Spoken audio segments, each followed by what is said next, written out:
안녕하세요. AB투자연구소입니다. 오늘 2022년 9월 26일 오후 마감 시황을 진행해 보도록 하겠습니다. 네, 저는 이석현 전략팀장입니다. 만나서 대단히 감사드립니다. 그리고 반갑습니다.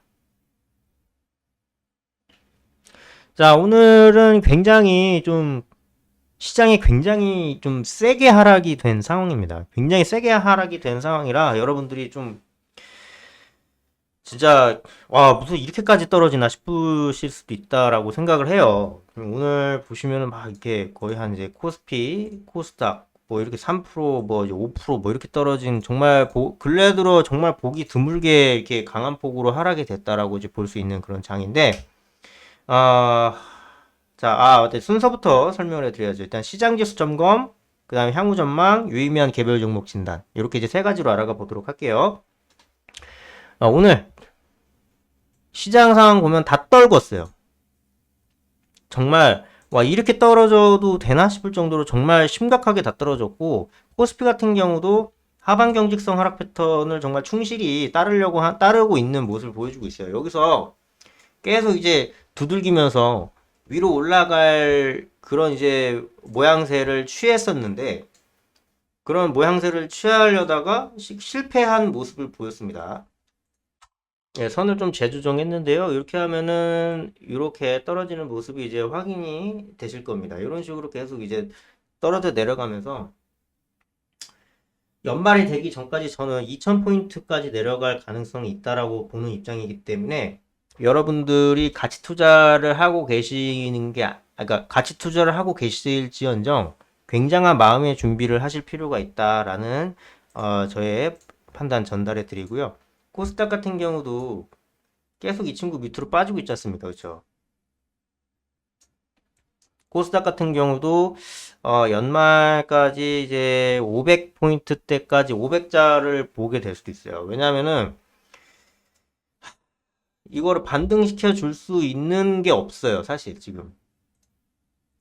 미국에서 이제 공격적인 기준금리 인상을 좀 지속하겠다라는 식으로 얘기를 하면서 대출금리 8%대 시대가 오나 이게 왜 중요한 거냐면 우리가 이제 가계 대출이 많은데 그 중에 제일 많은 게 이제 주택담보대출이에요. 그죠? 막 주택담보대출은 뭐 한 번에 빌릴 때 막 8천만 원, 막 6천만 원 빌릴 수도 있지만 거진 대부분 막 4에서 뭐 5억 뭐 이런 식으로 빌린단 말이죠. 그래서 일단 우리 월급은 뭐 1년마다 뭐 인상이 된다 쳐봐요. 뭐 이제 2%씩 올란다 쳐봐요. 근데 이게 뭐 예를 들어서 제 월급이 400만 원이라고 쳐봐요. 400만 원에 2% 오르면 얼마입니까? 428, 8만 원 올라가는 거거든요. 근데 4억에 2%면 얼마예요? 4억에 2%. 800만 원입니다. 근데 이 800만 원을 12로 나눠보세요. 그러면 한 달에 66만 6,666원 정도로 갚아야 될 이자 값이 늘어난 거예요. 지출해야 되는 이자 값이 60만 원이 플러스가 된 거기 때문에 이거 못 버틸까요? 버틸까요? 버틸 수는 있겠죠. 버틸 겁니다. 그리고 집을 이제 내놓겠죠. 내가 샀던 가격대에서. 근데 이거 버티기는 하겠는데 그분들이 하는 소비가 줄겠어요? 늘겠어요? 내 월급은 8만 원 올랐는데 아니면 뭐 동결될지도 몰라요. 근데 내가 한 달에 추가적으로 이자로 내야 될 돈만 지불해야 될 돈이 플러스 60만 원이 알파가 된 거야. 플러스 알파가 된 거야. 그러면은 지출이 줄겠죠. 그러면 경기 둔화가 오는 거예요. 그러면은 기업의 실적이 굉장히 좀 위험해지고 이게 악순환이 되면서 이게 계속 유지가 되면은 해고, 권고사직 되는 거예요. 그러니까 이렇기 때문에 지금 이 기준금리 인상이 굉장히 좀 위험스러운 건 맞는데 왜 이렇게까지 위험한 상황들을 좀 이제 지속을 하느냐? 이거 물가 때문에 그래, 물가가. 이거 만약에 나 몰라라 하고 그냥 내비두면 아르헨티나 되는 거예요. 아르헨티나는 8월 말에 그 7월 달 물가 지수가 제가 뭐 최신한 안 해봤는데 아르헨티나 경제가 그렇게 중요한 건 아니니까 세계 경제에 한 60%에서 70% 정도 물가 상승률이 일어났어요. 지금 우리 미국이 9%인데 이거 그냥 내비두면 이거 복리 효과로 불어나기 때문에 금방 70% 됩니다. 그래서 이렇게까지 기준금리를 정말 괴팍하게 실이 올려서라도 이거를 잡으려고 하는 이유가 물가 잡는 것 때문에 물가 잡으려고 그러는 거예요. 만약에 물가 못 잡으면 어떻게 돼요? 자본주의 경제 시스템 자체가 무너져 버려요. 그러면은 정말 어려워지는 거예요. 그렇기 때문에 일단은 요 기준금리는 계속 위로 올라갈 수밖에 없다. 예. 근데 거기다가 플러스 알파. 시진핑 국가주석이 전쟁 준비를 이제 집중해라 라는 식으로 얘기를 했어요. 정말 전쟁 준비에 초점을 맞추고 용감하게 개혁하고 혁신해야 된다. 전쟁 준비를 위한 군 개혁을 강화할 것을 이제 주문한 건데 정말 해도 너무한 거 아닌가. 나는 뭐 세계 경제 어떻게 되건 뭐 인류사가 근대에서 현대로 발전이 되었건 뭐 그건 알 바 아니고 나는 대만 점령하겠다. 통일을 완성하겠다. 그러니까 이거거든요. 그러니까 미국의 군사력에 필적하는 수준의 군비를 갖춰서 1점 돌파를 하겠다는 거예요. 1점 돌파를. 왜냐하면 미국의 군사력은 전 세계에 포진되어 있고 미국은 이제 1점 돌파를 하면은 군대 수준이 비슷하면은 이제 이겨 해볼만 하거든요. 그렇다고 뭐 미국이 핵 쏠 것도 아니고 그 대만이나 한국, 일본이 뭐 핵무기 있는 것도 아니고 필리핀도 그렇고. 그러니까 한번 해보려고 하는 거예요.